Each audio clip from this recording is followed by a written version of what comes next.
Baltic have just released 4 new watches. Well, it's one watch, but in 4 different colours. And I think they've sent me the best version to show you in this video. Now, they're referring to this watch as the MR Roulette. And I think it's fairly obvious why. The dial looks a little bit like a roulette wheel. Why MR Roulette? Well, the MR stands for micro rotor. There's a really cool movement inside this watch, which means the dial is probably not the most interesting thing about this watch. I think it's the movement. They have opted to use the Hangzhou 5000A. It's been quite a while since I've featured a watch housing the Hangzhou 5000A on my channel. For those of you not familiar with this movement, it is a Chinese movement, but a cracking little movement. Of course, it's got a micro rotor. It's beautifully decorated, so it's really cool to look at. And of course, they've given you a massive display caseback to enjoy the look of this movement. But the main benefit of having a micro rotor is the fact that you can then make the movement really quite thin. So this watch is super slim. So not only is it good to look at, it's going to comfortably slide under a cuff. Yeah, it's a cracking looking watch. Baltic, I really like this brand, a French brand, super honest brand. Very open and honest on their website about where they get their watches made, which I really appreciate. And this is now the second Baltic that I've reviewed. The first one was a little bit more simple than this one.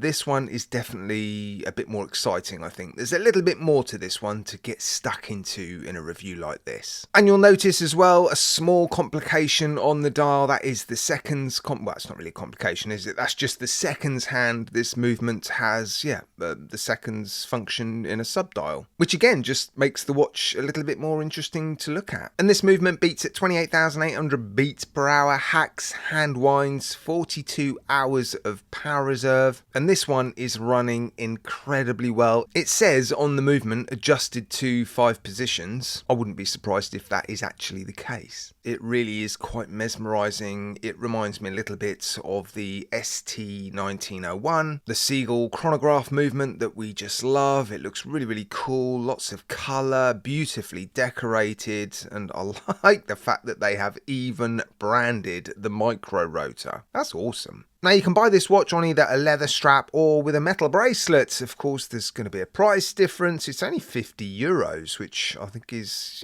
quite reasonable for the bracelet. So €545 for the watch on the leather strap. It's a very nice leather strap, actually. Very soft, very malleable. Feels like a quality leather strap. Branded underneath, and you've got a branded stainless steel buckle as well. And on the stainless steel bracelets, €605. Only 30 meters of water resistance, but I think that is probably sufficient for this watch. It's not the sort of watch that you're likely to wear regularly while swimming or doing sort of water activities. The crown is a pull-push crown. The caseback is not a screw-down caseback, but it is screwed down. I do like the caseback, actually. It's just a big piece of crystal, isn't it? The crystals are not sapphire, sadly. And for this sort of money, I would like to see sapphire at least on the front of the watch. You don't always expect or need sapphire crystal in the caseback. We don't need sapphire crystal in the front of the watch, but it is nice to have because sapphire crystal is just a bit more durable, isn't it? And one thing I've noticed, the bezel, love the bezel on this watch. I really like sort of coarsely brushed bezels like this. They catch the light, they look really cool. But what I have noticed about this one is the north-south sort of 12 to 6 top to bottom brushing that you have on the flat surface of this bezel is sort of tilted to the side slightly, isn't it? You can see that the bezel has been put on straight because there's a little sort of cutout section where you're supposed to put a tool underneath the bezel should you ever want to remove it. That has been put on, or that has been located in the correct position. So I think it's just that the brushing on this bezel has been done a little bit wonky. I don't think it's a major issue, but it's potentially going to bother people with OCD, and Once you see it, you can't unsee it. But that is my only complaint when it comes to the finishing of this watch, because it has been very nicely finished. You've got a polished outer edge of that bezel, some polishing underneath the watch. The mid case looks to be completely brushed, circular brushing on top of the lugs.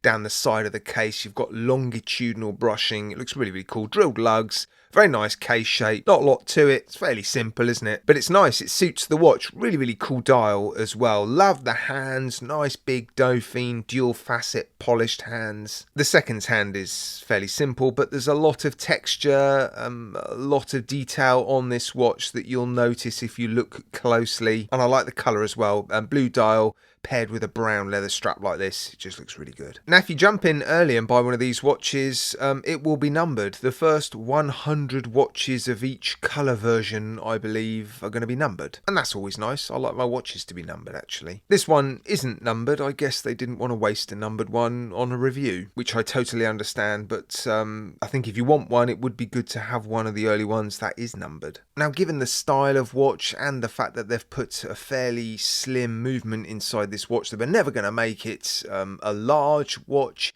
It is perhaps these days considered a smaller than average watch, so it's not necessarily going to suit people with much larger than average wrists, but yeah, it's perfect for me and my roughly average sized wrist. Nice and light, nice and discreet. I like the proportions. Overall, it's just a good looking, interesting watch, isn't it? And I keep turning it over to have a look at the movement. This view of the watch from the back, it just makes this watch look like a very, very expensive watch. Admittedly, it's not the most affordable micro brand watch, but it's also not the most expensive watch I've ever seen with this movement inside it. This movement seems to find its way into some fairly premium watches, actually. A little bit like the Seiko NH05 that was used inside a Venetian Eco recently. That is a very small automatic movement. When it comes to micro rotor automatic movements with the seconds in a sub-dial, well, you're not really blessed with options, are you? In fact, I don't know of many other movements that this brand could have used, and that is one of the reasons why you're going to pay a bit of a premium for this watch. But it is also a Baltic, and they do make incredible watches. And I gotta say, out of the two watches I've seen so far, this is by far my favourite. Right guys, let me know what you think in the comments section. I look forward to reading your thoughts.